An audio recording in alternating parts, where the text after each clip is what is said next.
दूत चिंतन श्री गुरुदेव दत्त श्री स्वामी समर्थ महाराज की जय। स्वामी दत्त सेवा या चॅनलवर तुम्हा सर्वांचे खूप खूप स्वागत।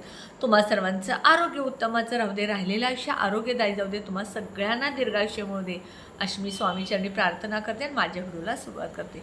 30 एप्रिल आहे अक्षय तृतीया आणि अक्षय तृतीयेचा मुहूर्त कोणता, अक्षय तृतीयाला काय करायचं ह्याची संपूर्ण माहिती मी या व्हिडिओमध्ये सांगितलेली आहे। अक्षय तृतीया म्हणजे काय, अखंड समृद्धीचा असा तिसरा दिवस म्हणजे म्हणून साजरा केला जातो। म्हणजे 3.5 मुहूर्तापैकी एक मुहूर्त आहे तो अक्षय तृतीयेचा मुहूर्त असतो। ह्या दिवशी आपल्याला संपूर्ण दिवस कोणत्याही चांगल्या गोष्टी करायच्या असतात।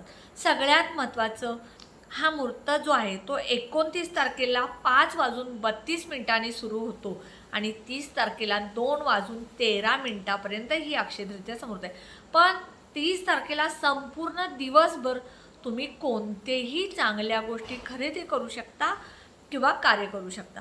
तर 2:13 पूर्वी तुम्ही पितृंच्या पण काही सेवा करायची। अक्षय तृतीयेला काय करायचं आहे बघा, तुम्हाला या दिवशी सोनं खरेदी करू शकता, प्लॉट खरेदी करू शकता, घर घेऊ शकता, गाडी घेऊ शकता।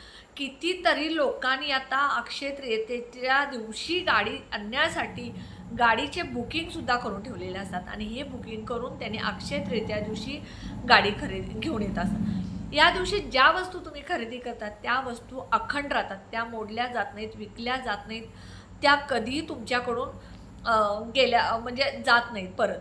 म्हणजे आता सोनं खरेदी केलं तर ते मोडलं जात नाही, गाडी एखादी घेतला तर ती विकली जात नाही, प्लॉट खरेदी केला तर तो कायमस्वरूपी तुमच्याजवळ राहतो, घर घेतलं तरी ते कायम तुमच्याकडे राहतं। आणि म्हणून या दिवशी तुम्हाला अशा काही वस्तू खरेदी करायच्या आहेत। त्याचबरोबर तुमच्याकडे देवाच्या कुठल्या मूर्त्या नसतील तर त्या खरेदी करा। चांदीची मूर्ती एखादी स्वामी समर्थांची असू दे, महालक्ष्मीची असू दे, तुळजाभवानीची असू दे, भगवान श्रीहरी विष्णू आणि माता लक्ष्मीची असू दे, ही सुद्धा तुम्ही ह्या दिवशी खरेदी करू शकता। त्याचबरोबर तुमच्याकडे एखादे तुम्ही सेवा करता, सारामृत असेल, गुरुचरित्राची पोथी असेल, त्यानंतर बघा 14वा अध्याय असेल, 18वा अध्याय गुरुचरित्रातला असेल, हनुमान चालीसाचं पुस्तक असेल, कमळगड्ड्याची माळ असेल, श्रीयंत्र असेल, ह्या गोष्टीसुद्धा तुम्ही या दिवशी खरेदी करू शकता, कारण इतका चांगला दिवस त्या दिवशी आहे। ह्या दिवशी ह्या सगळ्या गोष्टी घेतल्यामुळं तुमच्या आयुष्यात चांगले दिवस येत असतात। या दिवशी दानाला सुद्धा खूप महत्त्व आहे, कारण दान तुम्ही जास्तीत जास्त केला तर पितृंचे तुम्हाला आशीर्वाद मिळतात, कारण अक्षय तृतीयेला आपल्याला पितृंची सुद्धा सेवा करायची आहे।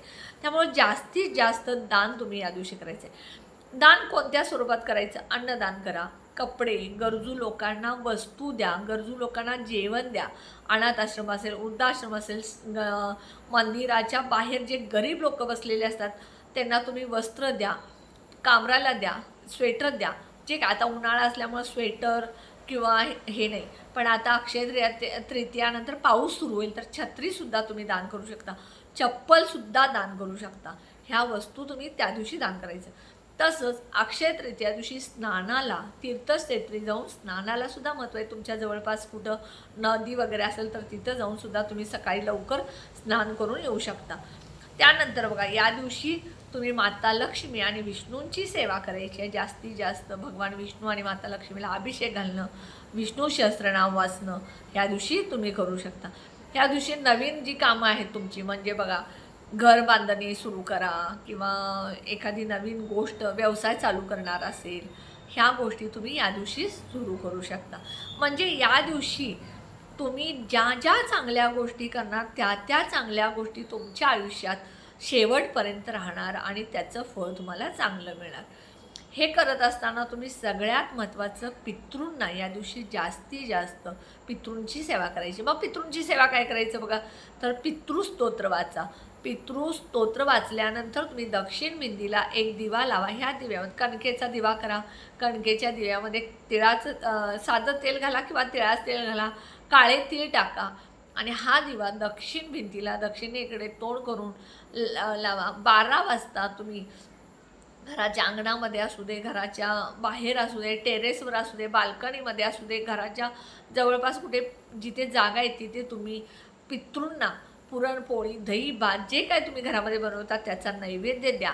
त्यामुळे सुद्धा तुमच्या घरात पितृंचा आशीर्वाद मिळेल। या दिवशी पिंपळाच्या झाडाखाली सुद्धा तुम्ही पितृंची सेवा करू शकता. काय करायचं, पिंपळाच्या झाडाखाली जायचं तुम्ही या दिवशी सकाळी, तिथे पाणी घालायचं पिंपळाच्या झाडाला, हळदी कुंकू लावायचं, दिवा लावायचा, एक कणकेचा दिवा घेऊन जावा, त्यामध्ये तेल कोणतंही घाला, दिवा लावा आणि तिथे रवा साखर हे जे आहे ते त्या झाडाखाली टाका, म्हणजे तिथले किड्या मुंग्या खातील.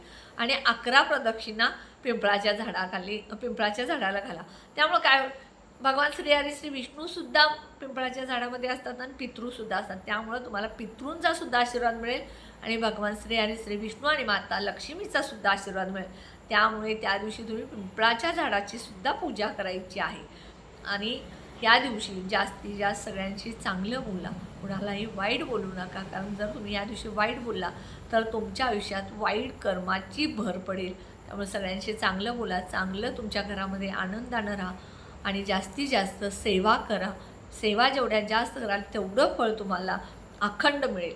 हा व्हिडिओ कसा वाटला कमेंटमध्ये सांगा. व्हिडिओला जास्तीत जास्त शेअर करा, लाईक करा, ऑल बटनला क्लिक करा. त्यामुळे माझे छोटे छोटे उपाय सेवा तोडगे करतील. ज्यांना कोणाला विष्णू लक्ष्मीची मूर्ती हवी असेल, श्रीयंत्र हवे असेल किंवा अजून कोणत्या देवाच्या मूर्ती पंचधातूच्या हव्या असतील तर त्याची लिंक मी माझ्या डिस्क्रिप्शन बॉक्समध्ये कमेंटमध्ये दिलेली आहे. नक्की तुम्ही तिथून मूर्त्या मागवू शकता. त्या मूर्त्या खात्रीशीर आणि वॉरंटी कार्ड्स मिळतील. काही मूर्त्यांना डिस्काउंट मिळेल. व्हिडिओला जास्त नवीन कोणी असेल त्यांनी सबस्क्राईब करा. श्री स्वामी समर्थ.